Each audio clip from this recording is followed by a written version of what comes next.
We're having me search it up. Oh, yeah, because I'm not good enough. No, I just have a system that's fast. I like looking for ours. Leave me alone. Not nice.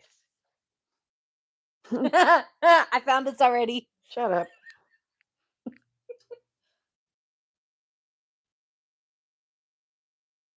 That in here.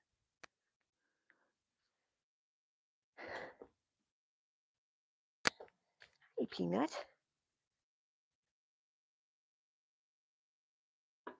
What kind of like If you this want to one? see what he looks like, you can look it up right now. Hi, Angela. What up, See Angela? that photo of him? Yeah. That's him. Why does he look like a movie star? You know what? That's what a lot of people said. He does. He looks like a movie star, but I can't put my finger on it. Yeah, he was one of those people that a lot of people viewed as attractive, and people like straight up were like, "Oh, he's so cute." It's kind of like when Ted Bundy was on trial, how all those women would follow him around because they're like, "Oh my gosh, he's so hot." Which, by the way, that is an actual thing.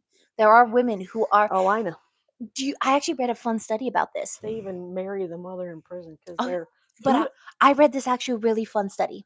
Hmm. So this fun study was actually done that determined because women, like, oftentimes in media, they fall for the villain, they fall for the bad guy, right? Mhm. So they wanted to see if women who fall for the bad guy Mhm. are the same as women who fall for serial killers in real life. They wanted to see if maybe the same ideas are behind them, the same like thought patterns, but it expresses it differently. Harley Quinn. Well, here's the thing. They found that women who fell for fictional serial killers and stuff like that, they More were likely prone to fall for real ones. no, Oh. that they just wanted to feel protected and loved in a greater capacity. It was more like it's weird to say, but it was more like they had more empathy, but they felt fictional people would keep them safe. Now, women who fell for serial killers tested completely the opposite.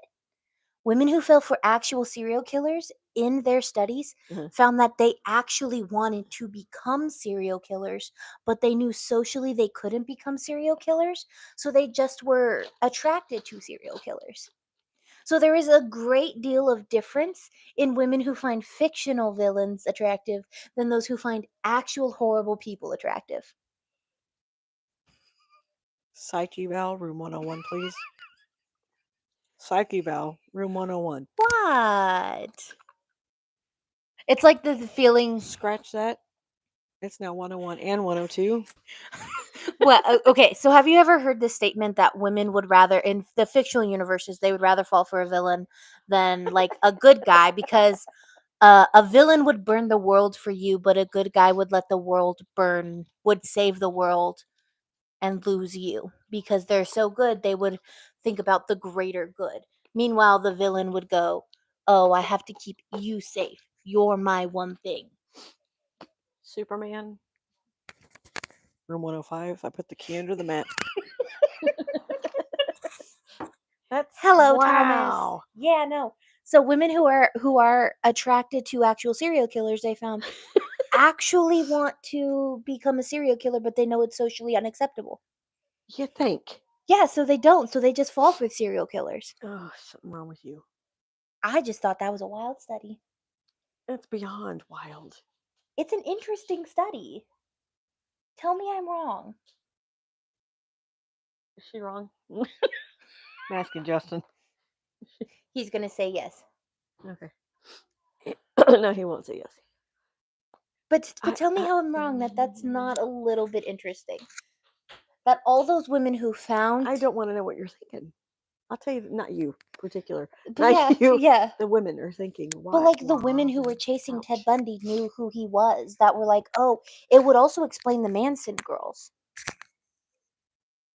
I think they were all just high with Mm, Manson.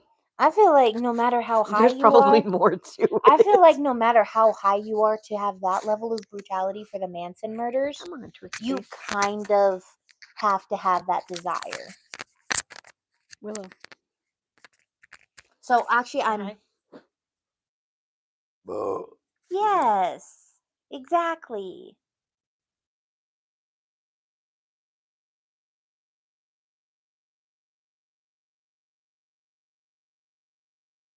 Okay. But not actual ones. Actual ones we want to avoid because they're monsters. Manson girls were cult girls and high. See, I told you they were high. Yeah, they were high, but in my They lost their minds. Yeah. brain, I cannot understand how someone who is high can have the level of brutality without having a little bit of that idea of wanting to commit a murder. Like they may be cult girls, but they kind of have to have some sort of thing in them that is like, If every yeah, time you do this for me, we'll get conjugal visits. maybe, maybe. But I will. God. So I'm gonna tell you, Which Gordon. if you do that stuff on the outside where they go in, he tells them what needs to happen. They pass it on to someone else. Dude, it adds more time for you, you idiot. And then it makes them an accessory. Morons. They don't care. They thought they wanted to start a race war. I love you. They wanted to start a race war. I love you, Manson was a What do racist. you want me to do for you? Oh, they were that way. Yeah, they were and mentally sober. messed up. They were yeah. You gotta be if you're gonna do a Manson. Yeah, but I saw there was also another cult. There's a running joke that during a certain period of times, LA became the cult headquarters I'm not because a surprised. bunch of cults moved to LA because it was so popular. They felt they could get more people. Yeah. Also, if you think about it, a bunch of narcissists are usually cult leaders, and narcissists know those who are weak and vulnerable are the best ones to get to your cult, join your cult. Mm. There was this one dude I just learned about him where he was like straight up, it was just racism. His cult was all about racism. And I was like, bro, Right? what? I'm obsessed with cults. I know cults are amazing from a religious stand view because I remember getting into a debate in one of my classes. What is the difference between a religion and a cult? Ooh, yeah. That's exactly it. Nobody really knows. Even in the study Ooh, I got it of right. religious study, exactly. I got it Even in right. the study of religious studies, people are like, what is the difference between a religion and a cult? Yeah. And the only thing that they can determine right now, and what theorists can determine, Mm. is time. Mm. Time is the only difference. Time is of the essence. But we're going to talk about a man. A man When do we not? today. One of these days I'd like to, talk about a female serial killer, which we will be with Fred and Rose West. But that's in 2 weeks. 2 weeks. And it is going to be a 3 weeks. two-parter. No, it's 3 weeks. Right? Not counting this week? 2 Not weeks? counting this week, it's 2 weeks. Okay. Yeah. But Rose, I used to be like, oh, Rose is such a sweet name. It wouldn't I like people Cults named are a religion. yeah, cults are a religion. Mm. Like I love the name Rose. Rose is such a sweet name. Not anymore. I can't stand people named Rose. Because of this person. Straight up. So this is gonna be a gruesome one. Like I mean gruesome. Viewer discretion advised. Yeah. So we're gonna talk a little bit about history and everything that's happened during this time period. So Gordon Cummins, the Blackout Ripper, um, was he killed during World War II. Yeah. No roses. There was space on that door. Yeah, there was Not space on the door. But yeah, no. He was named after he was a Ripper. He was called Ripper after Jack the Ripper because of how brutal he was. how brutal he was or Jack was.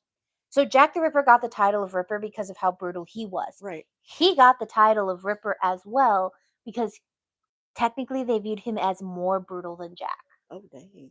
Yeah. I will talk about Jack this fall. Yeah. Like he was awful. He was gruesome and gory, and actually not a lot of people know about him.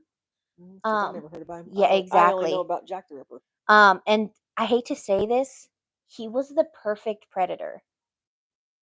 Oh, okay. He was a good predator.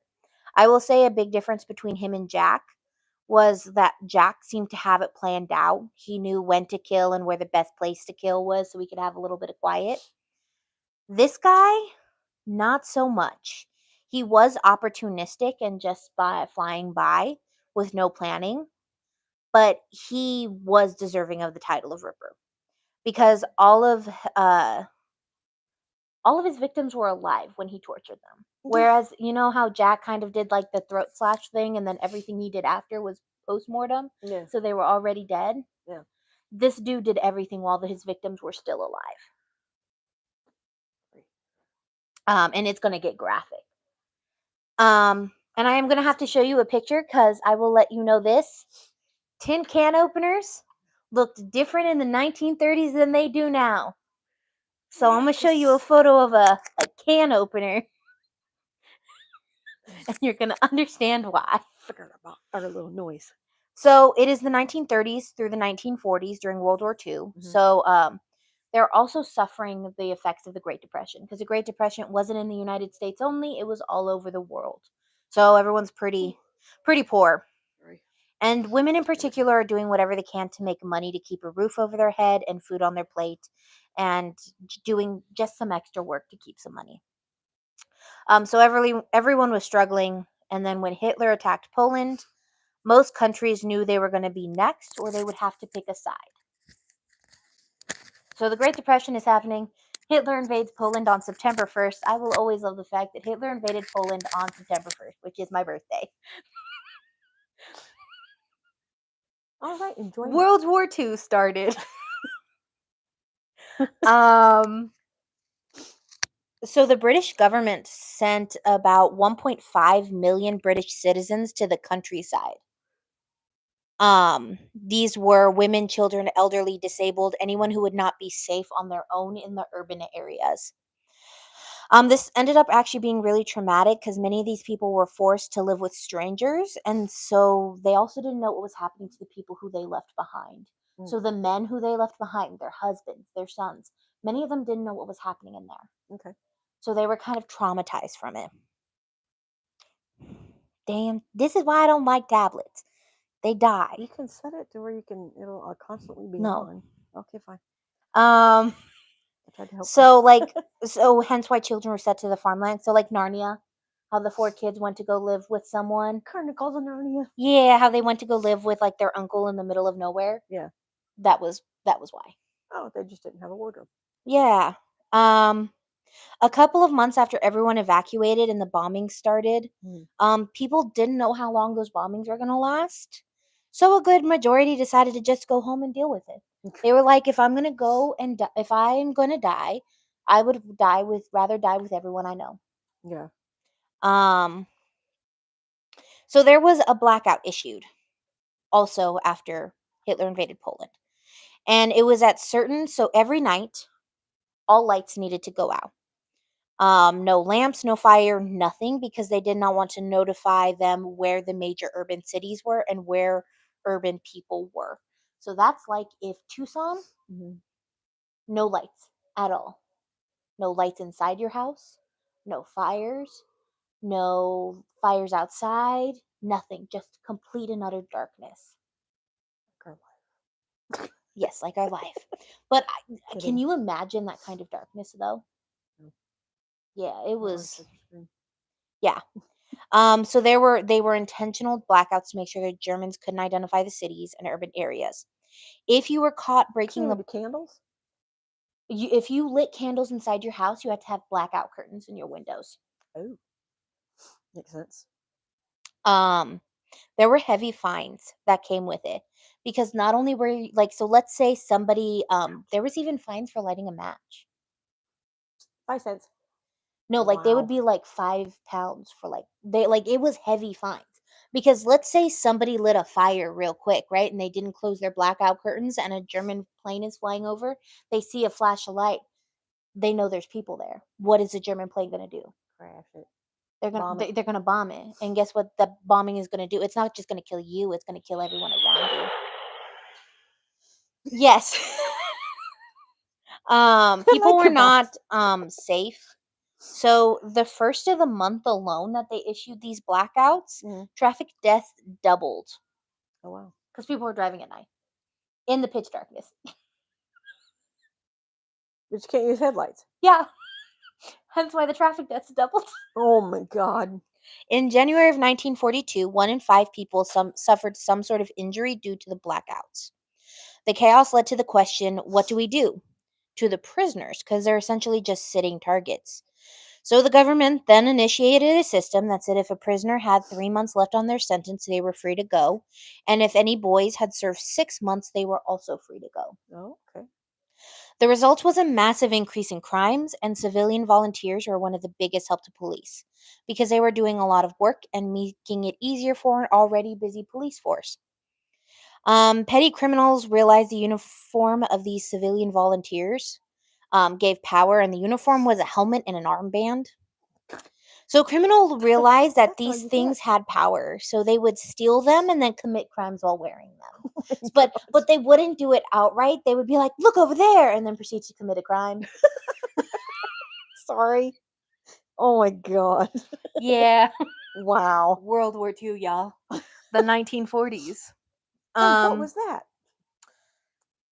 the police and civilians had to make decisions if a crime was worth prosecuting. So, an example is stealing food counts as thefts, but during this time, it was up to an officer or civilian to bring charges. So, let's say you went in and you stole a piece of bread. Am I gonna prosecute you for stealing that bread, or am I just gonna let you go for stealing the bread? And most of the time, they would let them go. Yeah. But then that creates a slippery slope. Yeah. So that led to a lot of gray area. So in the 1940s, there was a lot of gray in England. So looting and shoplifting were so common that the courthouses would set 2 days a week just to hear cases of those crimes. Jeez. Yeah. Shop owners were also price gouging, and doctors would gladly take money to say someone couldn't serve. Yeah. They took bribes. They price gouged. So hence Wow. why police also weren't likely to get you in trouble for stealing. Just heard it on the TV. Sorry. Or like the police weren't likely to get you in trouble for stealing because Yeah. they knew that the storekeepers were price gouging. Mm. So they were like, you know what, this bread was 1 pound and now they're charging 10 pounds. Do what you got to do. So everyone was leaning more towards criminality. That's just was the case. Everyone seemed to be leaning towards it. And crimes were ignored. And one of them was sex work. And that was because it was less important. Um, some said that women were offering a necessary service to service members at the time. Oh, jeez. They argued that, you know what? They're probably going to die out in war. Might as well let them have a good time before they go die. I don't know how to do the whistle on this one. Hold on. Yeah. So basically, sex work was one of those things where they were like, it's at this point a necessary evil. We're not going to prosecute them. So sex work flourished. And remember how I said everyone was pretty poor? Yeah. Sex work was a great way to make money. Oh, nice. But So murder that's was, another yeah, chain. murder was inevitable. Within 2 weeks of the nightly blackouts, the first murder happened on September 15th of 1939. Yes. You're gonna get so tired of this box. It It, makes I knew it was coming. I knew it was coming. Oh my god. So, oh, it's so good. We need another one of these, but with different sounds. so in September 15th in Edinburgh, 52-year-old Isabella Ralph had no fixed address and did make her living sometimes by doing sex work. The news reported on the case and gave few details, but ultimately it was a small blurb with the bombings and all of the other stuff. It wasn't really important. I think she stepped on She the stepped remote. on the remote. Hit cancel. Why are you stepping on remotes? She's gonna reach over, grab it from you, and chuck it across her pillow. You gotta Maybe. get it first. Down the shirt it goes. So basically Isabella Ralph was homeless Oh, and she did sex work to make some money. that's so sad. And when the news reported on it, they only gave it was a small blip. Nobody really talked about it because the bombings were happening. Yeah. The war was breaking out, the depression during it was just a small blurb because it wasn't important at the time. And that's actually really common. during this case, Mm-hmm. these victims also only got a small blurb. Mm. So when people wouldn't read about it, they didn't know it was happening until it was way too late. Yeah. So, then, a few days later, the killer is actually caught. John Henry Connell was a 24-year-old bricklayer that lived in Edinburgh. Connell said he took a room at a boarding house, and when he woke up, money that he had was missing. So he went to go find Isabella, who he had relations with the night before. So he paid her for sex. Yeah. Uh, and when he woke up, money had been missing. So he went to go find Isabella. And he went and retrieved his money. And then he said things got physical, and he claimed he grabbed her by her throat to keep her from screaming, and he accidentally killed her. Now I'm going to list you some statistics that probably got me put on an FBI watch list because I Googled how long does it take to strangle somebody. I'm not gonna do a hand clap. Nope. Yeah. Wow. So here's a little bit tidbit of knowledge. Um, 7 to 10. If you strangle someone 7 to 10 seconds, that will ultimately typically leads to unconsciousness. Right. Okay. Right? You strangle someone to 15 seconds, it could lead to a stroke. Oh. You strangle somebody from 1 to 30 seconds, you could suffer a cardiac arrest. Oh wow. And then ultimately to cause death, 4 to 5 minutes of strangulation. Jeez. So, it takes a long time to kill someone by strangulation. So there is no way that this man just grabbed her by her throat to keep her quiet. Because you also, when you're strangling, you can't just strangle and then release the pressure. Because Mm. if you release the pressure, then you have to start all of those 4 or 5 minutes has to start all Oh over wow. again. So he couldn't just accidentally kill her. Dumbass. He had to actually put in the effort. Wow. The defense said he didn't mean to kill her, even though they found that Isabella had broken ribs. Ow. Okay. So it was a brutal death. He either had kicked her or he had done something to break her ribs. Yeah. The judges sided with the defense and sentenced him to 3 years of penal servitude. The murder of Isabella says a lot about the news and the justice system. In regards to the news, page space was limited, so they had to choose what they talked about.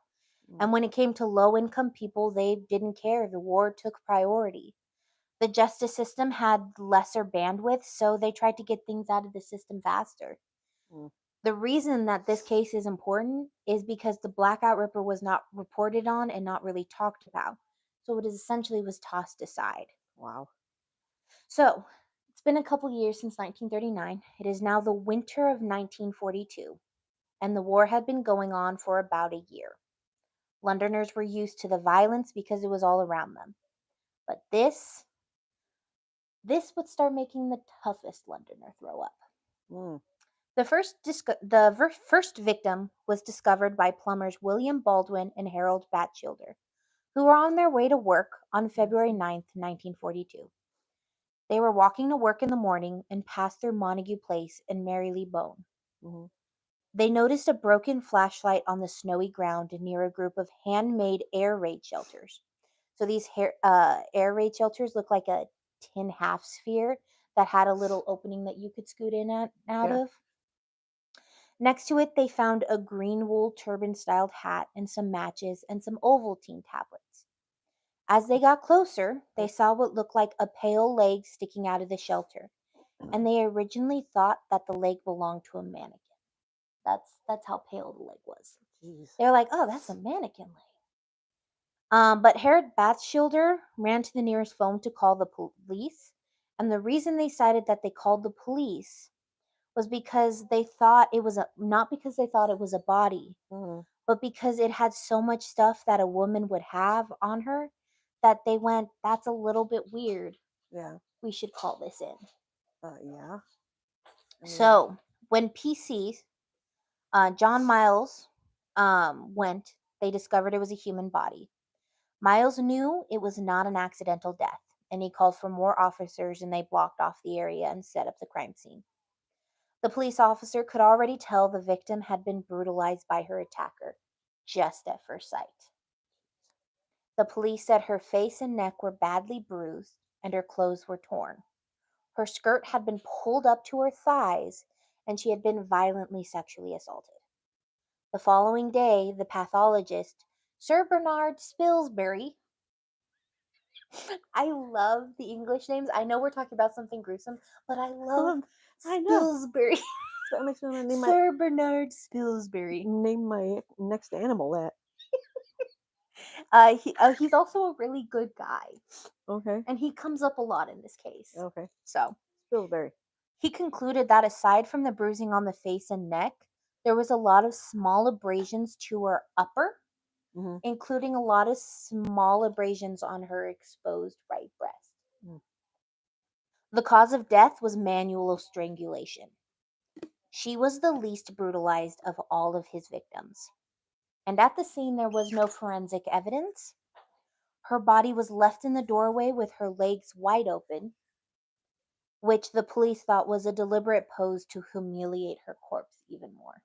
Yeah, sounds about right. Um, Later that day, PC Miles found her purse a little bit away, and someone had gone through it and took money and valuables and her ID card. Oh, nice. The blood at the scene was hers. Well, her identity. Yeah. But the bruising on her neck and the fingerprints left behind showed that the killer was left-handed. So Mm. they were able to identify that the killer was left-handed based off the strangulation. Oh, wow. Okay. A few days later, she was ID'd as Evelyn Hamilton, a 41-year-old pharmacist from Essex. Mm. The outbreak of the war caused the pharmacy to go under where she worked, so she was walking to Grimsby because she was starting a new job as a pharmacist there. Right. Okay. Hamilton had been staying at a woman's boarding house and she had been seen eating and drinking the night before the murder. The people who saw her couldn't remember if she was with someone or if she was alone, which would help identify Yeah. if she was enticed to the crime scene or if it was more opportunistic. Yeah.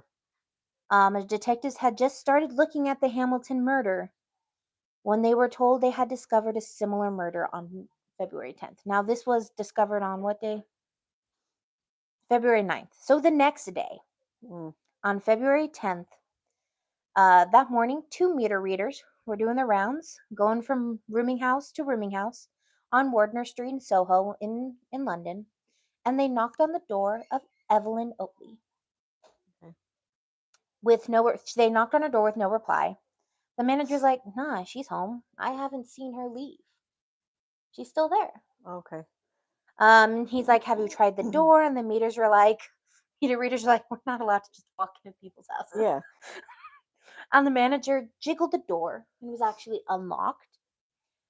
So he opened it and he yelled inside, trying to see if he could get a response. Because the manager knew her, so he's like, "Hey, anyone there? Yeah.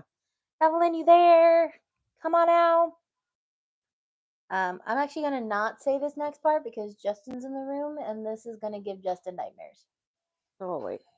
So we're gonna wait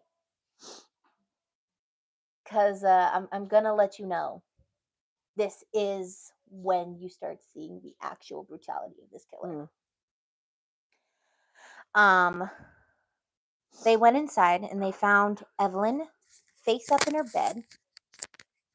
Um, and they later said that they believe she had a red scarf around her neck.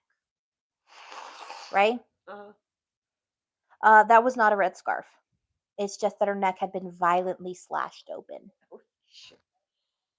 Um, the men ran into the street looking for a police officer and they came back with Inspector John Hennessy. Later that day, Hennessy reported what he saw. And I'm letting you know this is going to be gruesome. Okay. I flashed my torch and saw a woman believed to be Evelyn Oatley on her back on a divan or a single bed. Divan is like one of those like couches, those like fancy couches that you always saw like people like in the movies. Titanic. Exactly. Okay. In a transverse position. Her head was pointing north and was hanging down over the side of the bed. So her head Oh, was, literally hanging there. yeah. Jeez. She was naked except for a slender garment which covered her breast. I saw that her throat had been cut and a hand torch was wedged in her private parts.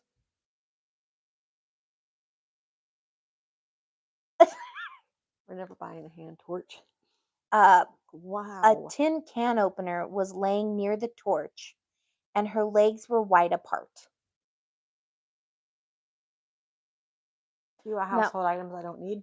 I'm going to show you what a tin can opener in the 1930s looks like, so you can understand.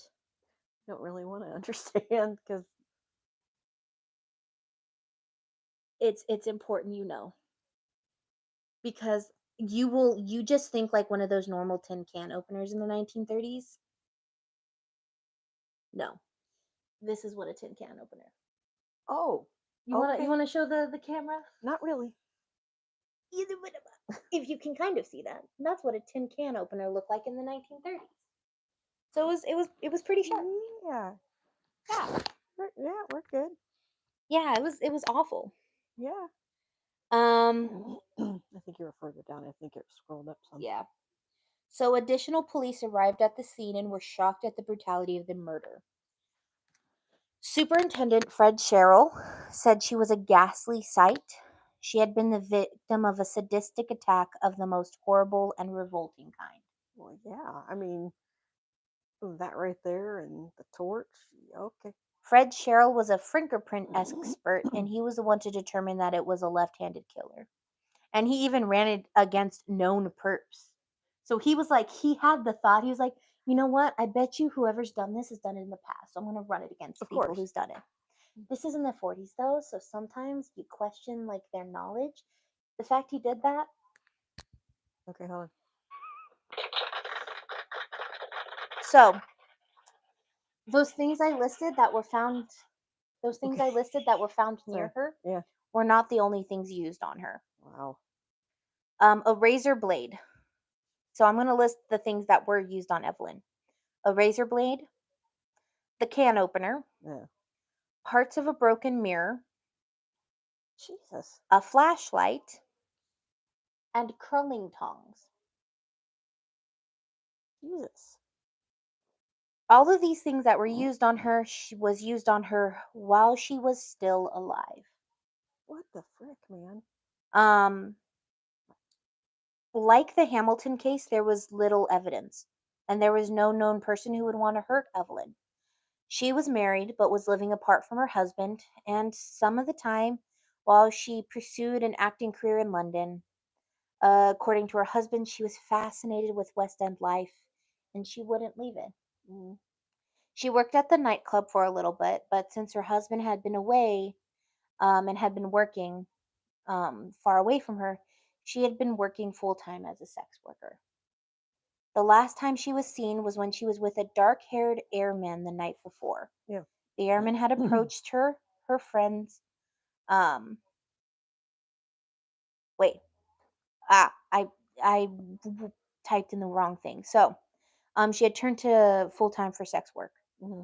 Her friends had turned to sex work for income, but also she was scared of sleeping alone during the blackouts. Mm.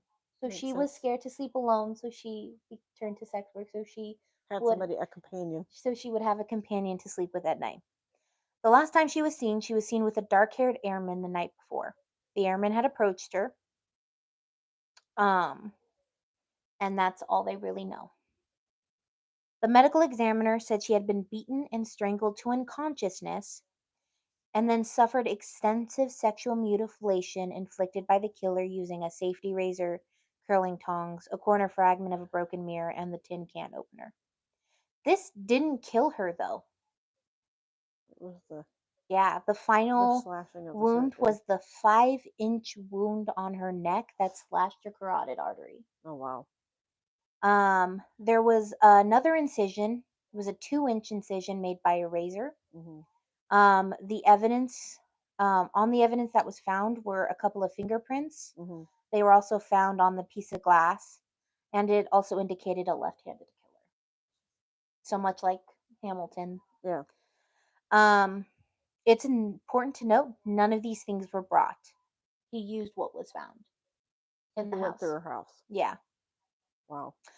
What's worse is that a neighbor told police afterwards that a little after midnight, they heard the radio suddenly turn up so loudly they could hear it through the wall.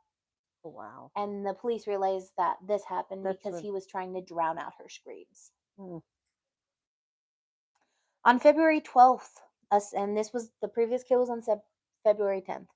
On February 12th, a sex worker named Catherine McKay nearly died, and she said that a very nice, clean cut man approached her and she agreed to work with him. When they got to her apartment and things were happening, he got on top of her and attacked her immediately. Oh, wow. He put both of his knees on her abdomen and tried to strangle her manually. Mm-hmm. But she fought back. She wasn't going to take that. Apparently, she still had her boots on, and she Ooh. kept kicking him, and she kicked him as hard as she could off of her, and she ran out of her house to her neighbors with none of her clothes on. I'm going to applaud that. Wait a Um, minute. Good for her. so she ran naked to her neighbor's house, banging on the doors, She asking her to let. escaped. He ran after her and threw money at her, saying he was drunk and didn't mean to do it, and he ran away. Uh-huh. But he left something behind: Personality. a Royal Air Force belt. Ooh, that's another check mark on Yeah. the evidence. He went on and killed again after this failure, but this victim would not be discovered until, oh, I think yeah, would not be discovered until February 13th. Jeez.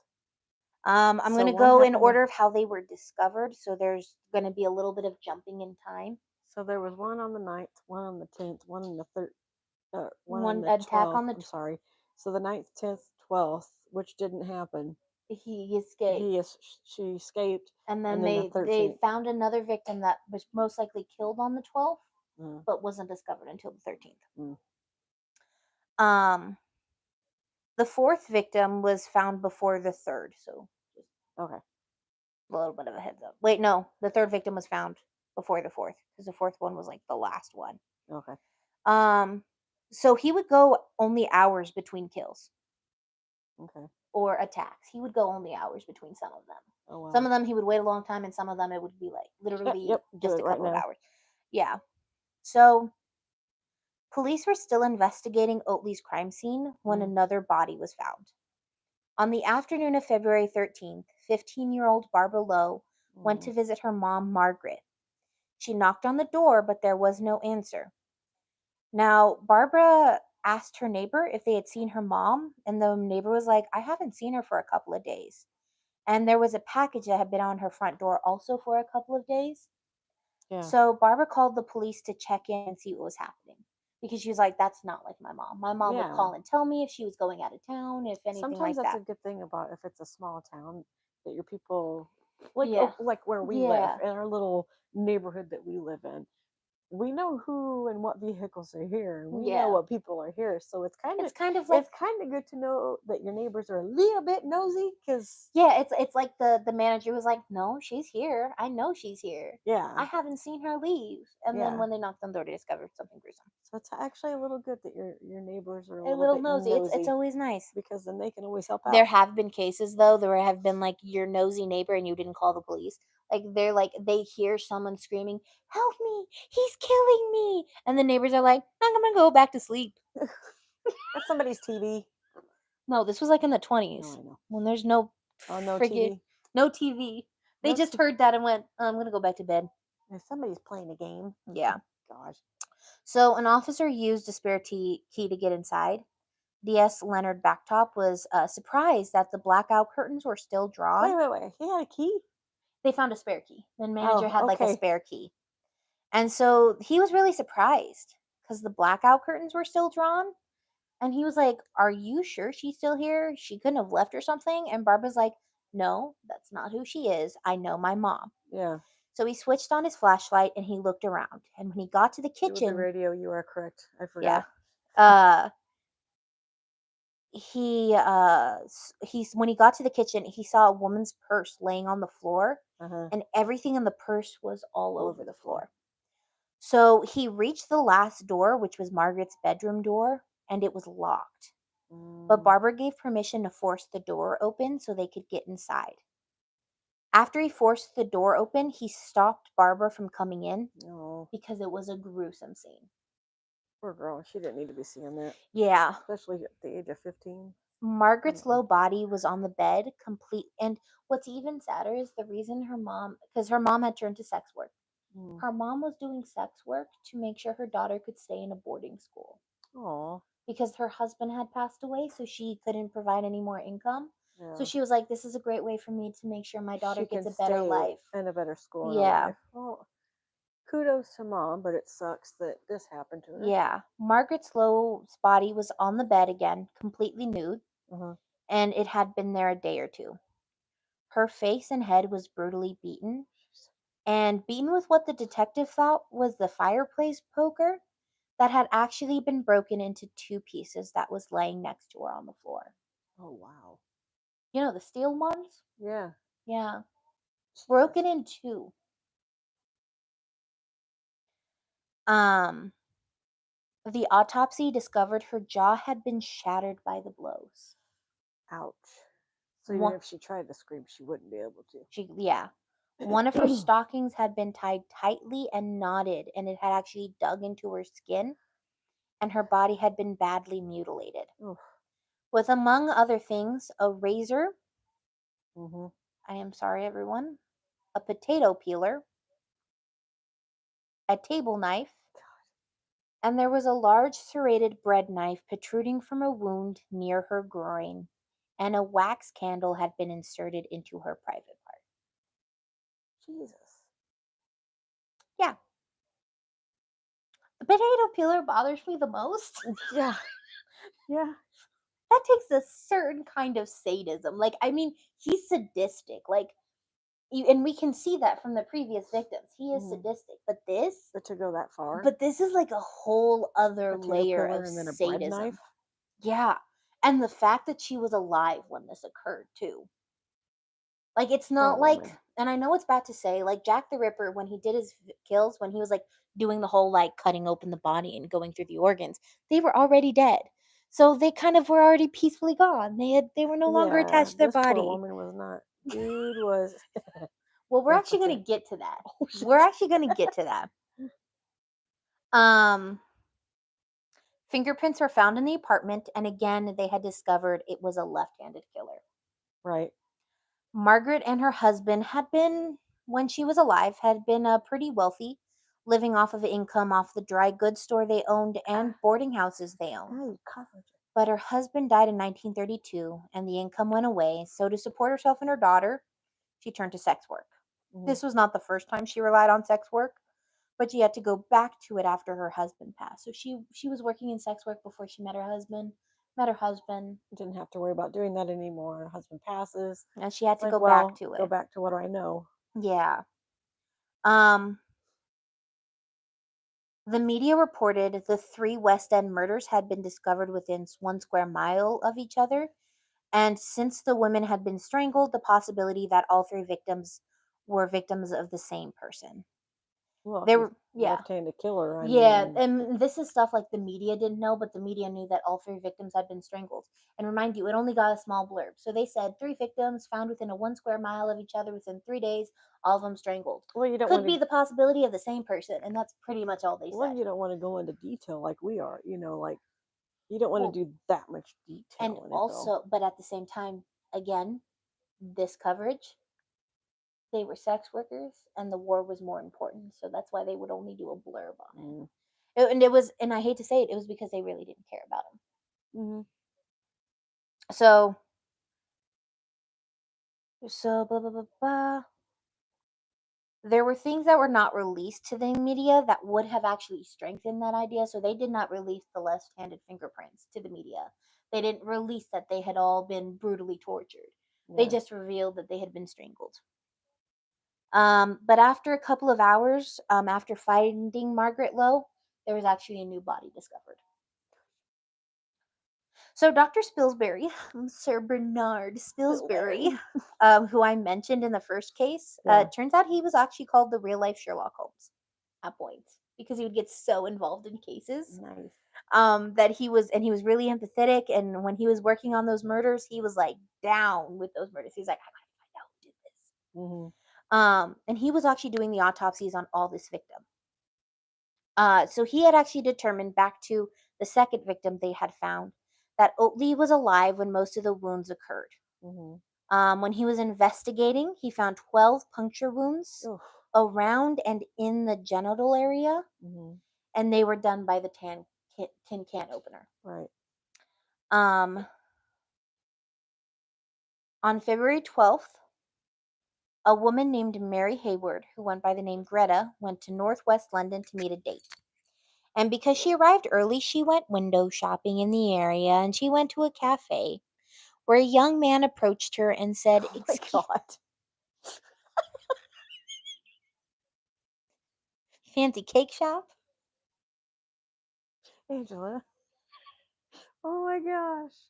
Wow. Um, so she was waiting for her date when a young airman approached her. Remember? Yeah. Remember two of the victims. Yeah. Yeah. Airman. Yeah. And he goes, "Excuse me, are you waiting for anyone?" And Haywood said, "Yes, I am, but he's late." And this airman convinced her to get a drink with him, and she agreed because he was really handsome and he was And her charming. date was late, so ha. Yeah. He tried to get her to go with her to another restaurant or pub with him, and they would be back in time for her to meet her date. And she was like, "Nah, I'm good." And he protested. He was really persistent, and finally he wore her down. She said he was handsome and how he had a seductive quality about him. I went to Spilsbury for the cake. Haha. He was confident and he was also kind of cocky, so he kind of had that like, You will come with me "You- type yeah, attitude. you want to go on a date with me, blah blah blah." So they went to another restaurant called Trocadero. I think that's how you pronounce it. And he asked her questions about her life and where she lived, and he actually seemed interested in her. Like he was asking a bunch of questions about her. Yeah. And then the conversation went south really quick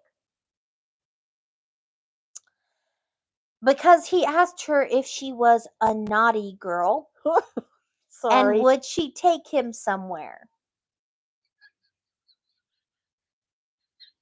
Wow. What a she then realized he thought douchebag. she then realized he thought she was a sex worker, and she was like, "No." She's like, I don't do that, and don't, yeah, that's not who I am. Wow. I don't do that." And Wow. he was like, "You're still beautiful, and I would still like to try." And she said, "I don't do it for money. I ain't sleeping with you. I ain't doing I am that." taken. She was like, "This isn't happening. I was waiting for a date, but because he was late and you were handsome, I decided to go out with you." And he kept persisting, even pulling out his wallet and showing her a large amount of cash. He kept telling her, "I'm not broke. I could afford a lot." Okay. And she was like, "No, I'm out." And she went to leave the restaurant. She was like, "I've told you no so many times. I'm not sleeping with you. No." No Because means because no. even when she said, "I'm not a sex worker," he was like, "You're still beautiful. You're still pretty. We could try." You could tap that. Um, and she was like, "No, I'm out." And she went to go leave the restaurant. Never mind you, she never got his name. Granted, he never got her name either. They didn't ask each other names. Oh, but you'll ask about personal life and what you do and where you So I'm live. gonna warn you, ladies, if you go out with strangers, please get their name. Get their name and give them a false name, He then followed her out of the like Gertrude restaurant. or something. Yeah. So I'm also going to give you a thing.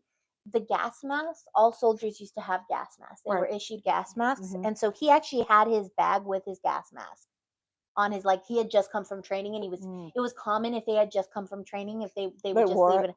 Yeah. Um so to her, the mask proved he was a serviceman. That's right. No No is is a a full full sentence. sentence. So another reason she trusted him was because he had that bag with him, Mm. marking that he was a serviceman. So she was like, "You're a soldier. You're not going to do anything. Soldiers are supposed to keep you safe." I Um. was like, have you met this soldier? So At that point, it was dark and it was quiet outside, so she actually pulled like her flashlight out and used that to walk. And he ran up on her, pulled it away, and said, "No, you shouldn't use it in this area." And she was like, "No, you're right," because it was a shady area. It was like a kind of abandoned area. She's like, "Yeah, you're right. I don't want to attract any attention to myself." So he took the flashlight from her and then he put it back in her purse. So that kind of was like a, oh, he's just keeping an eye out for me. He's just looking out for me. Hmm. And he tried to shoot a shot again by saying, "You must let me kiss you goodnight." Then he asked if she knew of any air raid shelters nearby where they could make out. He's trying to Sh- be a real Casanova there. She said, "No, I don't know of any, and also, I'm not interested. I'm not going anywhere with you." And with that, he grabbed her, pulled her into an alley, pushed her up against the door in a darker area, and kissed her. She said that she didn't stop him because, whatever, it was just a kiss. And she may not have wanted it, but it's just is what it is. Again, no means no. This is the 1940s. Not all soldiers. But then she said he got handsy, and that's when she was like, "Stop! I don't want to do this. I'm not interested to you." She told him to stop, and he refused to stop. He said that he tried to pull her clothes up, and she tried to stop him, but he was really strong. And she said that after a little bit, he got a hold of her neck and started squeezing, and then after a little while, she lost consciousness. Mm. Um, She told people that while he was choking, he kept muttering to himself, "You won't, you won't, you won't, you won't, you won't," over and over and over again to himself. Psych eval room 105. Like, Wow. and to me, maybe the "you won't" is you won't kill her. You don't have Oh, so it's like like a his inner scared self is saying that you won't do it, yeah. He's like trying to egg himself on. That's the but only thing I can think of is you won't kill her, you won't kill her, you won't. Like that's the only thing I can think of. because if you ever, and I'm gonna bring this up because if you ever watch Criminal Minds, there's an episode that James Van Der Beek played in it, I believe, and he had a double personality. That Oh no, this dude one was was coming. like his, one was like the sound a voice of his father or whatever, but his father Hmm. wasn't even alive. Yeah, And he's like, "Oh, you can't do it, boy." Da, da, da, da. And then he would resort back to himself, saying, "It's not right. It's not. You should not do that." no, he didn't have that. There was no evidence of that at all when they caught him.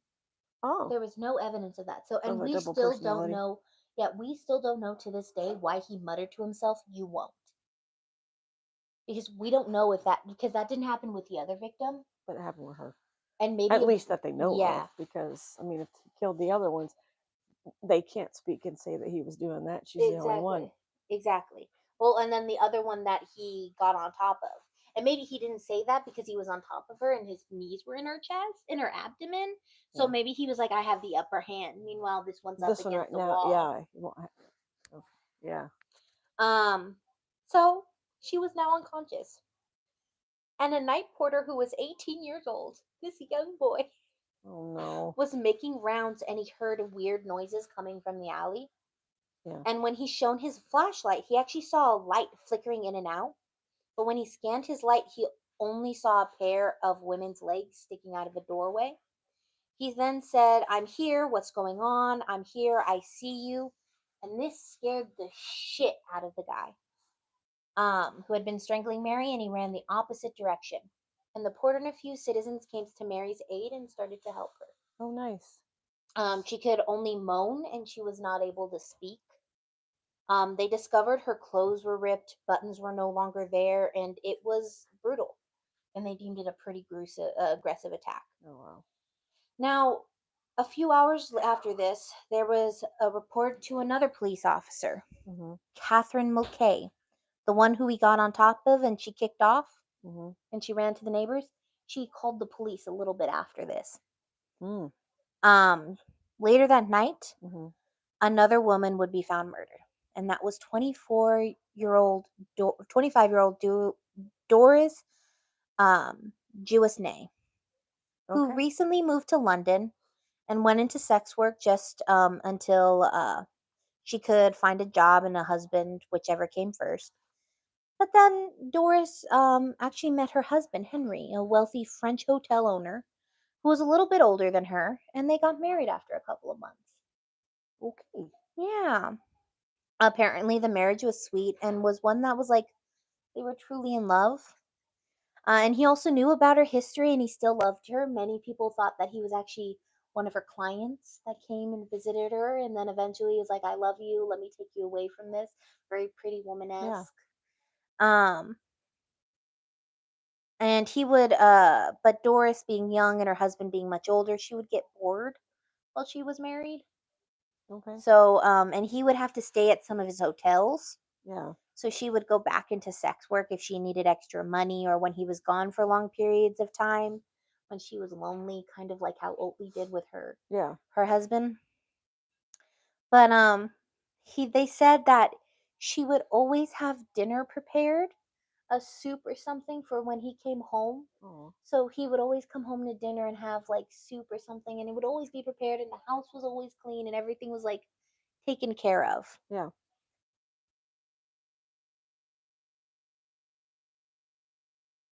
I have one in there that I got for her and I. Um Well, I so bought one that has truffle ranch dressing, so yeah. I'm gonna try that. So she would send off her husband on a train pretty regularly and then go solicit. And on the 12th, shortly after both unsuccessful attacks, so both attacks happened unsuccessfully on the 12th. Mm. So Doris had just seen Henry off and went to solicit. And there were people who had seen her and said they had conversations with her and she was fine. But it Jeez. wasn't until the next day when Henry came back home, as he always did, but he knew something was immediately wrong when he saw the dishes from the night before still on the Mm. table and she didn't respond. Uh-oh. He said that she would never leave those dishes on the table, that was not a chore that she would procrastinate. Yeah. And he was really concerned because their bedroom door was locked. He called a housekeeper to open the door, but she couldn't, so they called the police. Mm. Now, Constable Kane, so the first victim was found on the 9th, Right. second victim was found on the 10th. Yep. There was no victim found on the 11th, but they thought it was low, Mm-hmm. was from the 11th. Then you have the first unsuccessful attack on the 12th, the second unsuccessful attack on the 12th, and then this victim, which is found on the 13th. Okay. So I just wanted to, Update. she is the last one. Okay. So PC Payne said that now Constable Payne and other officers forced their way into the bedroom and they found Doris. They said that they thought she was asleep because she had a sheet covering all of her, a sheet and a blanket that was covering all of her. Mm. Um, PC Payne said he pulled the blanket down slightly and saw the head of a woman. And when he pulled the blanket back even more, he realized it was Doris and that she was dead. Oh. She had been wearing only her nightdress, and a tight stocking was tied underneath her chin. Payne wrote that a circular cut was under the left breast, and that the private parts seemed to be slashed. Oof. In fact, her private parts had been slashed and stabbed while she was alive. Wow. The sheets were covered in blood. There was also a gash they noticed that was on her right cheek. That was a uh, noticed a gash that was on her right cheek.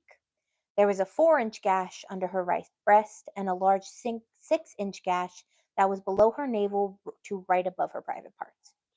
And there was another 6-inch gash on the other side of her groin and another deep gash on her thigh. Good Lord. All had bled to varying degrees, so she was in various states of dying when these occurred. So he pretty much, as you think about it, main arteries are in certain parts of your body. Yeah, he was just cutting her up. Wow. The Come on, wounds Bubby. also indicated, again, a left handed killer. Hi, sweetie. The police found a razor, a nail file, and a pair of manicure scissors. Oh, jeez. Um, Fred Sherrill said that the news panic had not been known since 1888 when Jack the Ripper was abroad on the East End, and had London known such a deep terror. Mm. The killer was doing a lot of damage, but not leaving a lot of evidence. But because two women survived, both of which had been close to him, they were able to give forms of great ID. So this guy was like, not since 1888 have we started to have this much panic. Not since Jack the Ripper. Right. But two women survived. And because they had been face to face with him, they were able They can give good things. detail. In fact, Hayward described the killer as such. He's between 25 and 26. He was actually 28. Mm. He's about 5 foot 8 inches tall, fresh complexion, chestnut or medium brown wavy hair in the front and frizzy at the crown, brown eyes, and a small mouth and thin lips. He's full of crap and pussy. And he was dressed in an electric blue overcoat with thin gray lines and a square check with a gray belt trousers and brown shoes. So she described this man like this. She's like, I got all of this information. Here you go. Wow. Now, remember how I mentioned that he had that government issued gas mask and bag with him? Mm. Well, when he got scared off by that night officer, He dropped it. he dropped it. And inside of it was a service number 5258987. So, a simple call to the records department, they were able to identify who it belonged to. 28-year-old Gordon Frederick Cummins. Wow. To the press, the murderers were ringing like Jack the Ripper. But unlike Jack, he was able to do more damage in 6 days than Jack was able to do in a couple of months. Because Jack spaced his kills out. Yeah. This dude was just kill, kill, kill, kill. Wow. The police believed it was the same man who did all of it. Now, Scotland Yard brought him in only for the Hayward attack Yeah. because he left the gas mask there. So they couldn't arrest him. They suspected he did all of them, but they couldn't give any evidence. So they were only able to charge him for the Hayward attack. He told police he met her at a cafe and he had been with another service member earlier and he was really drunk.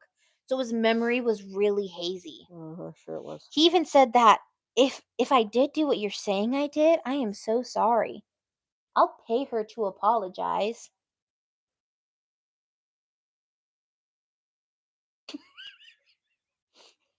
Damn, pay me to apologize for something.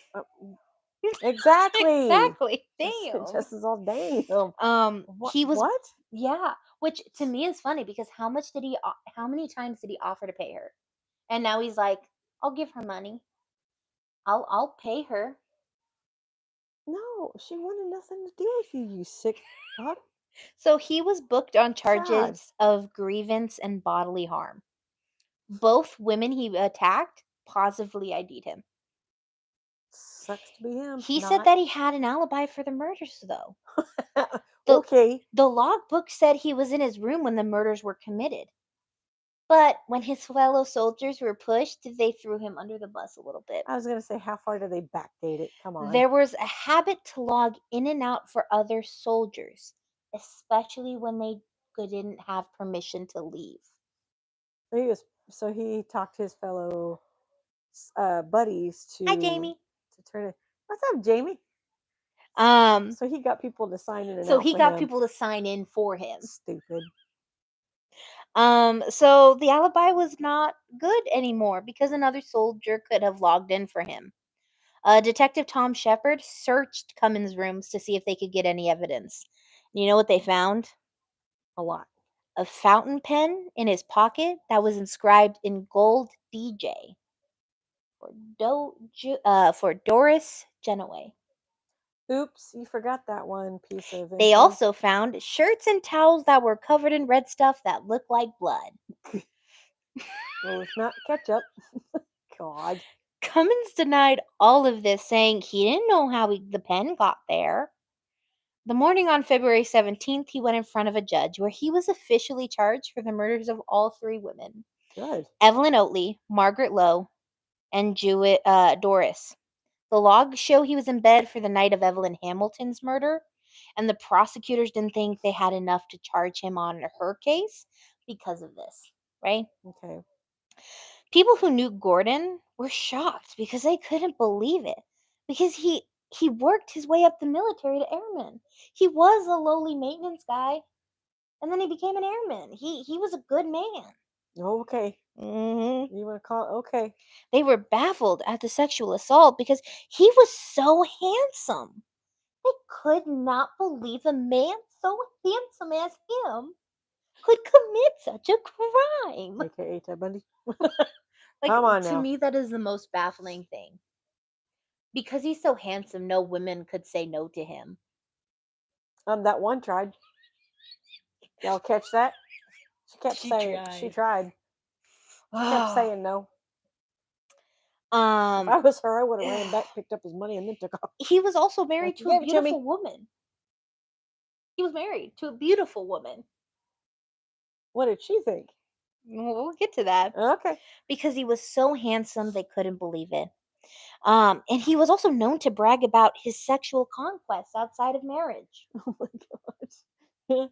He Wow. seemed to be addicted to sex. That's honestly what people like thought because of how much he bragged about how much sex he was having. Which, if you're bragging about it that much, You got a problem. I don't think you're good.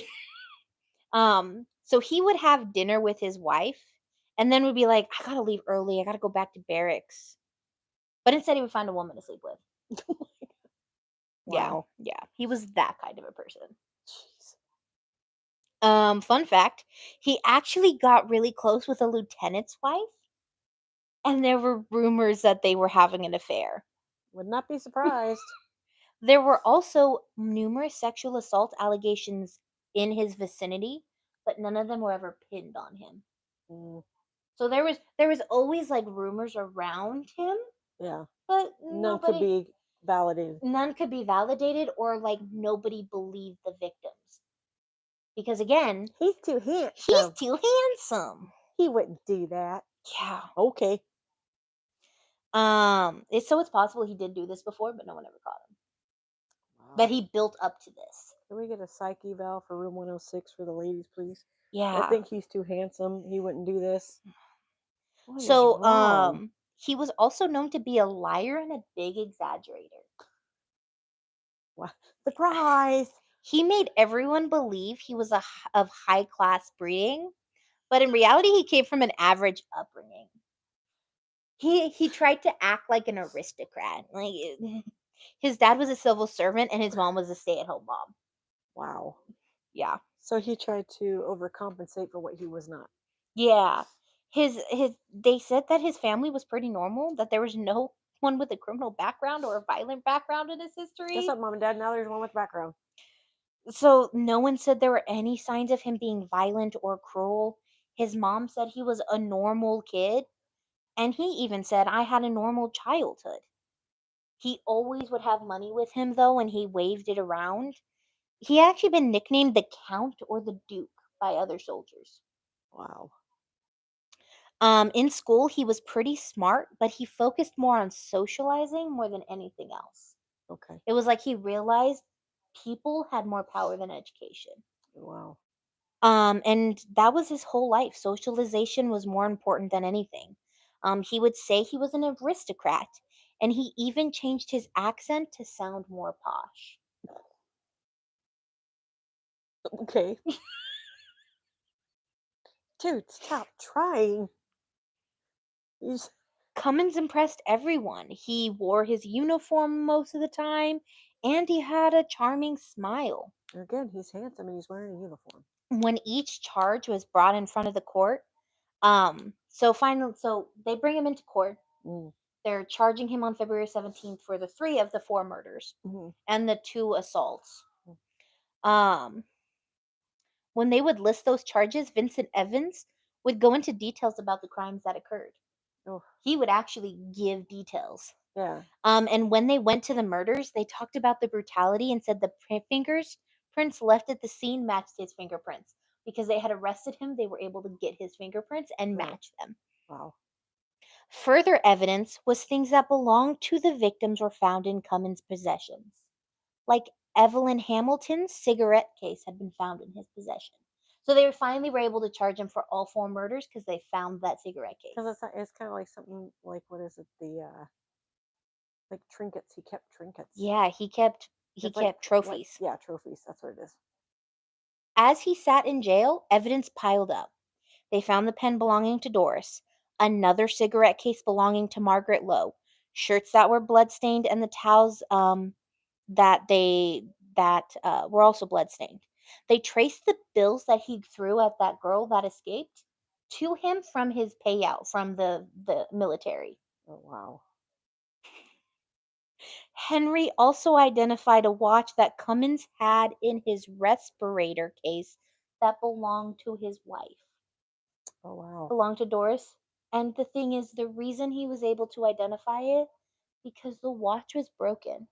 But his wife loved that watch so much Yes, she kept it. that she kept it and she was like, "This is my watch. I know it's broken. I love it." And so when they were asking the different people, like the different family members, "Do you know what this is?" He was like, That's my wife's "That's my watch. wife's watch." Oh wow. And he loved his wife. Like this killed him Oh, I so bet. much. This I was bet. like him and Barbara were the two family members that were most affected by this Wow. because Hamilton didn't really have a family. Yeah. And Oatley, also her Yeah. husband, kind of talked about it, but he was out of town. He didn't know everything that was going on that Yeah. happened. Um the investigators really wanted to help Margaret. Even though she was a sex worker because they were doing it for her school-age daughter. So Yeah. they were like really trying to make sure they got enough evidence to try him for murder for her and for Henry, like I was just saying. Yeah. And finally, they also found a hair comb from Doris that was missing teeth. And Henry, again, like the watch said, that's hers because she liked it. He even said, "Oh, that one's missing teeth. I'm going to buy you a new one." And she goes, "No, I like this I like one. this one." Oh. Which is like, you could tell, like, Doris seemed to be a person that was like one of those, "I'm going to keep things until I can no longer use them." Sounds like me. Don't need to get rid of that yet. Not until it has a rip in it, like my favorite pajama bottoms. Exactly. So they match fingerprints and even a footprint scene that they found at one of the crime scenes. Yeah. They were able to give all of this evidence. Like they had a pile of evidence now saying Cummins had did this. This was all found in Cummins' room. Yeah. It's him. So after this investigating, even though they had found Evelyn Hamilton's cigarette case in his personal belongings, there was still not enough to prosecute. Mm. They found mortar dust in his respirator. That dust was, Mortar. yeah, Mortar. Okay. mortar, was also found at Evelyn Hamilton's crime scene. Oh, snap. So they were positively able to identify him as being there and as being the killer. So Wow. finally, they got him for all four. Nice. His alibi for that night they believed was fabricated and he just left through a fire escape. Mm. Because sometimes they would do that. Yeah. When confronted with all the evidence and everything, he just said, "That is ridiculous." What? What is so ridiculous about it, sir? You did all these murders.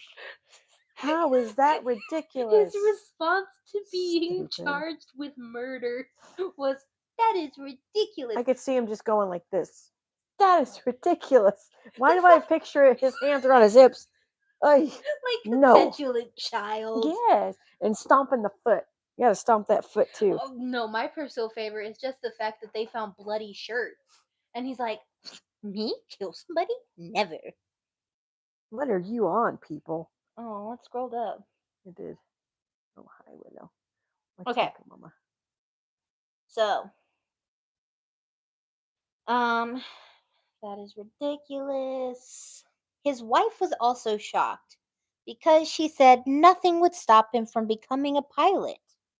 And he wouldn't do this because that would stop him from becoming a pilot. Well, honey, it stopped him from becoming a pilot. And that their And you didn't marriage know it. was perfect. You did not know your husband.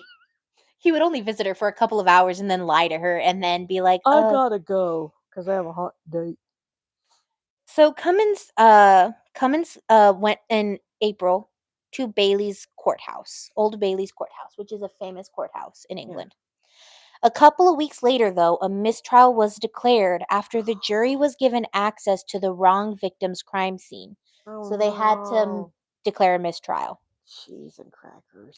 The judge said a little should be said about what happened so it doesn't taint future duties. Basically, he was telling the news and the jury of the time, did you dare spread a word about this?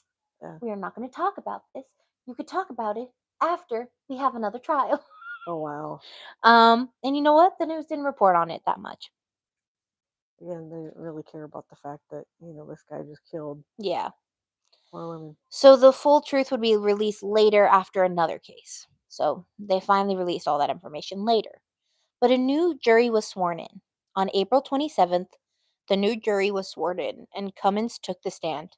And he said that on February 9th, he went out for dinner and he consumed a lot of drinks and he didn't recall anything after that, after 10 p.m. And he said that he had never been to Evelyn Oatley's apartment and had nothing to do with her murder or the other three victims. Cummins' defense was so weak and the evidence was so strong that on April 29th, the jury deliberated for a little more than 30 minutes before coming out and saying, "You're guilty." I mean, come on. 30 minutes. In front of a bakery named with his Hands on hands his on hips. hips. Dillsbury. Mm, Oh, That's wow. I yeah. didn't do that. I don't know what you're That's talking ridiculous. about. 30 minutes That's later, you're guilty. ridiculous. It was also a 2-day I would trial. never do that. A 2-day trial, 30 minutes You deliberation. know what? T-shirt idea. What? Stomping a foot That's saying, that's ridiculous. ridiculous. Um, so saying you're guilty of Everly Oatley's death, hmm and they gave him the death penalty for Oh, that death. They did not charge him for the other 3 murders because he was already going to hang. I was going to say there would be no point because he's already going to die for it. Oh, they were going to hang him. Yeah, this is when they I did the was, death penalty the old way. I was about to say, how did they do it? Firing range, Yeah, they hung him. lethal, hung him, They hung him guillotine. like they should have. A month Wow. later, Cummins' defense attorney filed appeal on his sentence, and then the appeal failed. But Cummins maintained his innocence.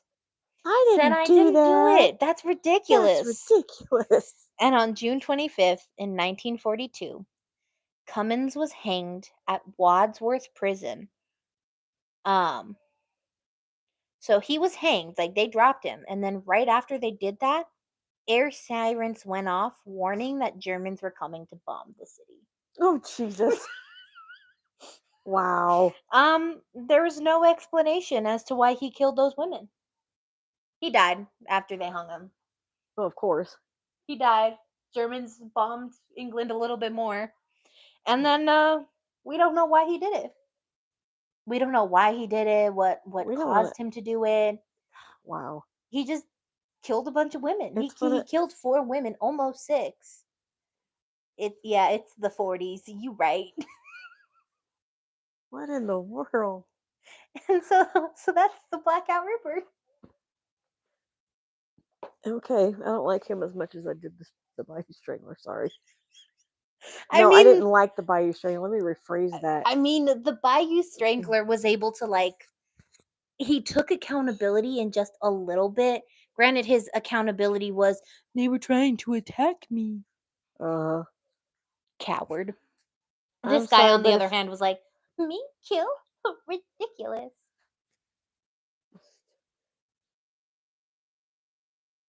Oh, wow. You get a choice. Yeah. That's surprising. Yeah. I think it's a new thing they did. They did it that you can also get firing range. What? Or the gas chamber too. A guillotine. Maybe you could choose a guillotine. You don't hear much about that. Well, that's because nobody really wants to do the guillotine. I mean, get drunk enough, pass out, you won't know nothing. That's fair. Put your head in there, and then But, you don't have to worry about it. but yeah, that's a Blackout Ripper. Jeez. When I said he was brutal, I meant he was brutal. Well, it's I'm never how gonna you look were at a saying. potato peeler again. Yeah, I might have to get rid of ours. I agree. Um, what was it? Well, like you were saying with the not really comparing him to The uh Bayou the Strangler. Bayou Strangler, but like you said, you would think that if you're a serial killer of some kind, no matter what you do. Oh, some of them take credit for what they've done. They either display it or they brag about it I think that's because or bragged. I should say not brag about it, but bragged about it, depending on the era. I think that's because like after the 70s, right? Yeah. Yeah. After the 70s, right? I think even in the 60s when serial killers were like became super popular media things, right? Uh-huh. And Ted Bundy and all these serial killers went on the rise. Well, it didn't really go on the rise. We just published more about them. Yeah. We kind of gave them this like glory. And so they kind of got this like, I'm going to take accountability for my crimes. Because you even have serial killers who they took accountability for crimes they didn't commit. Yeah, I did that. I did that just so they can get the attention Yeah, and the just so they could get popularity. that attention. I don't Meanwhile, peel potatoes. meanwhile, in the 40s, though, Yeah. he was a liar that wanted to protect his self image. Yeah. Because he was handsome He was handsome and he was an aristocrat, and he even changed his accent and to he had become posh. money. Yeah, look at how much money he has. Let me throw it at you. That kind of backfired on him. I, lo- I love the fact that him throwing the money at her backfired. Yeah. The fact they were able to trace the bills to his payday. Stupid. That's why. That's what those numbers are for. Yeah, so they can On the easily money. track bills. Um, Dumbass. but yeah, no, I found that baffling. But the fact that nobody really talks about the Blackout Ripper, because to most people, the Blackout Ripper is something that happened in the 40s. It was short lived. Apparently. It was only 6 days, but he killed 4 women, almost killed 6. Mm-hmm. And 40. Lord. What an idiot. Imagine if he hadn't left the gas mask. Oh, he'd probably still be going. Yeah, he would be going until he eventually made another mistake. But because that one girl protested so much, and Well, that one 18-year-old was like, kudos to that "Hello." 18-year-old. Yeah, kudos to that 18-year-old who was like, "Hello, I'm here. I'm here. Is there something happening?" Because also, I remember hearing somebody talk about this again, like there's little light. It's like the pitch black. Yeah. It's like the How dark. in the heck can you even?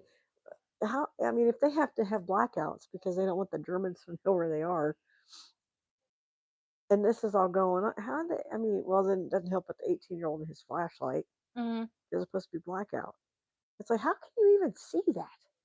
Well, Well, because besides the fact that besides the fact he's flashing his light, but oh, and he heard he things. heard Yeah. noises in the alley and he was like, "Hello," and he saw a flashlight moving around. So maybe he was going to like we had seen previous things where he had done stuff with I wonder um if I wonder if she was the one with the flashlight. Like, hey, well, over she was here. unconscious. So I Oh, wonder if it was he had taken that flashlight out of her purse and he was going to use it for nefarious reasons. He turned on the flashlight and the dude's like, "Hello?" I tell you, there's a light coming from the doorway. He Wow, saw a woman's legs and he's like, "I'm here to help you." And the guy just took off running in the opposite direction wow. and left his gas I mask. mean, it's a good thing he left the gas mask, because Hmm. if not, he'd still be. And just that his fact that his wife was like, "Our marriage was perfect." Sweetheart, you would only see him for a couple of hours before he would go, I gotta leave. I I gotta go gotta back go to back to the barracks, barracks. And then he would sleep with another woman. and then brutally attack, murder, whatever. Exactly. Or, So, and we also don't know what triggered him to start killing.